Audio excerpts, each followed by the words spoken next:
ನಿಜವಾಗ್ಲೂ ಬಹಳ ಈಗ ನಾನೇ ನೋಡಿ ಬೆಳಿಗ್ಗೆ 8 ಗಂಟೆಯಿಂದ 8 ಗಂಟೆಯಿಂದ ಸುಮಾರು 1,000 ಜನರ ಸಂಪರ್ಕವನ್ನು ನಾನು ಮಾಡಿದ್ದೇನೆ.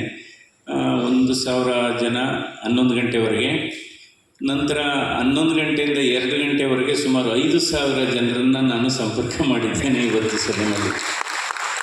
ನನಗೆಂದು ಕೊನೆಗೆ ಈಗ ಆಲ್ರೆಡಿ 6:30 ಆಯಿತು, ತಲೆನೋವು. ಆದರೆ ಇಲ್ಲಿ ಬಂದು 2-3 ಹಾಡುಗಳನ್ನು ಕೇಳಿದ ನಂತರ ತಲೆನೋವು ಕೂಡ ಕಡಿಮೆ ಆಯಿತು. ಸೊ ಅದರಿಂದ ಸಂಗೀತ ಮತ್ತು ಆರೋಗ್ಯ ಏನು, ಇವತ್ತು ಮ್ಯೂಸಿಕ್ ಥೆರಪಿ ಅಂತಲೇ ಇದೆ.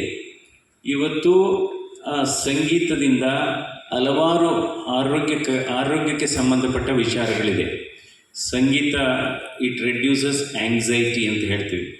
ಏನಾದರೂ ಮನಸ್ಸಿನಲ್ಲಿ ಆತಂಕ ಇದ್ದರೆ ಸಂಗೀತ ಕೇಳಿದರೆ it reduces anxiety, it reduces pain and also it's a mood elevator. Mental ಅಲರ್ಟ್ನೆಸ್ಸು ಜಾಸ್ತಿ ಆಗುತ್ತೆ, ಅದರ ಜೊತೆಗೆ ಮೆಮೊರಿ ಪವರು ಕೂಡ ಜಾಸ್ತಿ ಆಗುತ್ತೆ. ಅಂದರೆ ಇವತ್ತು ಈ ಪ್ರಪಂಚದಲ್ಲಿ ದಿ ಬೆಸ್ಟ್ ಕಾಂಪೋಸ್ಡ್ ಸಾಂಗ್ ಯಾವುದಪ್ಪ? ಬೆಸ್ಟ್ ಕಾಂಪೋಸ್ಡ್ ಸಾಂಗ್ ಅದು ಹೃದಯದ ಬಡಿತ. ಯಾಕೆಂದರೆ ನೀವು ಹೃದಯದ ಬಡಿತವನ್ನು ಸ್ಟೆಥೋಸ್ಕೋಪಲ್ಲಿ ನಾವು ಕಿವಿಯಲ್ಲಿ ಆಲಿಸಿದಂಥ ಸಂದರ್ಭದಲ್ಲಿ ಲಬ್ ಡಬ್ ಅದು ಒಂದು ಅದರಲ್ಲೂ ಕೂಡ ಲಯ ತಪ್ಪಬಹುದು. ಕಾಯಿಲೆ ಬಂದಾಗ ಲಯ ತಪ್ಪುತ್ತೆ.